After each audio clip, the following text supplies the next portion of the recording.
Her name is Greta Thunberg.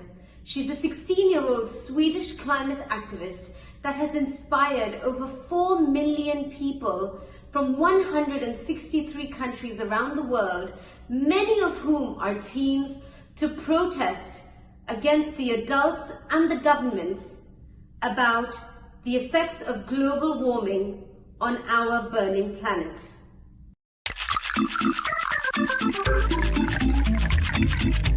Hi guys, welcome back to As We Speak. This week we saw the largest climate march in the history of the world.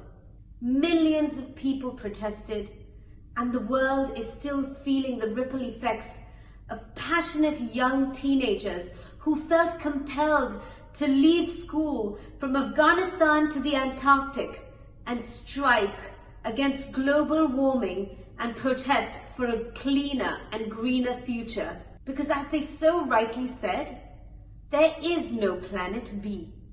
When addressing the UN Security Council, an emotional and angry Greta accused the older generation of risking and ruining the future for the younger generation. She vehemently asked, "How dare you?" And she repeated this phrase at least 3 times. As a parent and as an adult, I cannot help but be inspired. But also, I am wondering, to what extent are we as parents, as caregivers, as educators, as leaders, accountable for this extreme display of emotion, and whether we're really doing right by the younger generation? Firstly, as parents, our immediate instinct is to protect and nurture our child, to always show them the positive side of things, and to eventually reassure them that everything will be all right. "This too will pass" is a motto that we commonly live by. But this time, our passive, let it be attitude is probably not what our children need. Maybe in this one instance, we really need to empathize greatly, and we need to respond to their fear and anxiety with urgency and action, not procrastination. In our effort to highlight the positive, we cannot mask a reality that is based on science. Our planet is on the verge of a mass extinction.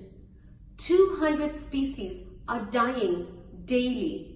So maybe it's time that we stopped relying on leadership, on government, on organizations, and started actively leading our own aware and sustainable lifestyles. Our children are learning about all these things in school, and they apply it whenever they see us running too much water, or using plastic, or using a straw. My younger son even mentioned that this is the most polluted planet in the world.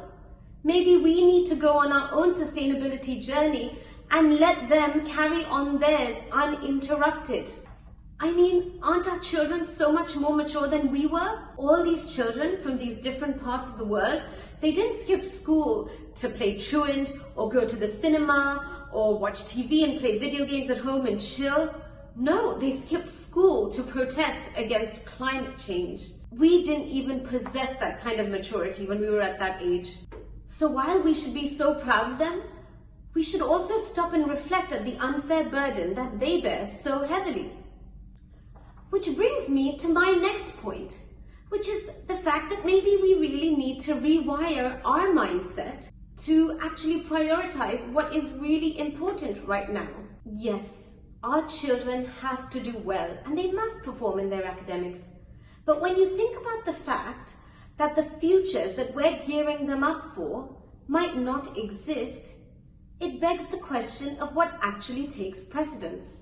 Preparing them for a future that might not exist, or securing their future first. Greta Thunberg actually walked the talk when she came to Manhattan from Sweden in a 2-week journey on a zero carbon emission sailboat.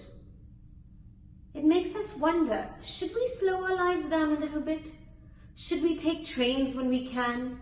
Should we use the sustainable mobility options around us that we have? There is a large Greta effect spreading across Europe, and there's a reason for it. And finally, this week has given me hope beyond belief. Because while we live in a world full of extremes, where in some cases democracy has become nothing but a facade, we have an entire younger generation that is channelizing it with great passion to make a change for the positive. So guys, let's not be cynical. Let's not be laissez-faire. Let's not be condescending. Let's not put it down to, oh, well, that's just the way it is. Let's actually fuel this drive. Let's actually fuel this passion, because maybe, just maybe, we actually stand a fighting chance at making the world a better place. Thanks for watching, guys. See you next week. Bye.